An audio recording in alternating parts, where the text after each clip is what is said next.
శివాజీని మన సినీ నటులు శివాజీ చేసిన వ్యాఖ్యలపై మీ సమర్థిస్తున్నారా లేకపోతే వ్యతిరేక? సమర్థించడం ఏంటి అంత చెత్తగా మాట్లాడితే? ఒక భాష ఏంటి? అంటే కొంతమంది ఆడవాళ్ళంటే ఏమనుకుంటున్నారు మీరు? మీలో ఉన్నదే బయట వస్తుంది. అదేంటా మాటలు, అదేంటా అహంకారం, అదేంటి ఆడాళ్ళని ఈడుతారని.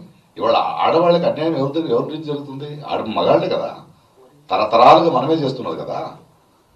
మీరు ఒక వేదిక మీద మాట్లాడుతున్నప్పుడు మీకు ఉండాలి.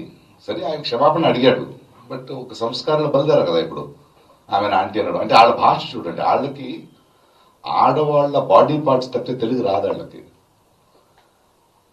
వాళ్ళ బాడీ పార్ట్సే మాట్లాడతారు. వాళ్ళు ఎంత సంస్కారాలు అనుకుని మాట్లాడుతున్నా అంత అసహ్యనది. అనసూయ గారిని, అనసూయ లాంటి వాళ్ళని నేను సపోర్ట్ చేస్తాను.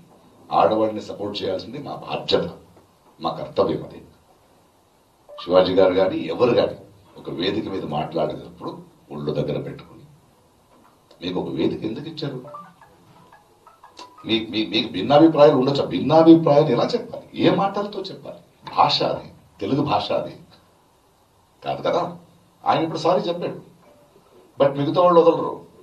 అది స్టార్ట్ అవుతుంది. ఇప్పుడే ట్వీట్ చేశాను అనసూయగా, నువ్వు స్ట్రాంగ్ గా ఉండు. ఆ సంస్కారాల అసహ్యం తెలుస్తుంది నాకు. నన్ను అదే తిడుతుంటారు.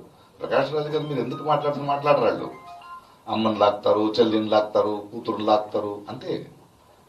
వాళ్ళ బ్రెయిన్ ఎక్కడుందో అక్కడే మాట్లాడతారు వాళ్ళు. ఖచ్చితంగా శివాజీ గారు చెప్పింది తప్పు. ఒక సభ్య సమాజంలో వీ కెనాట్ ఎక్స్పెక్ట్ ఇట్. మీరెవరు చెప్పడానికి? మీ దృష్టి మార్చుకోండి. గిల్లేది ఎవరండి అమ్మాయిని? ఆడవాళ్ళ? మగాళ్లే కదా. మరి నేను పోకులేలా చెప్పాలా గిల్లితే గిల్లించుకోవాలని?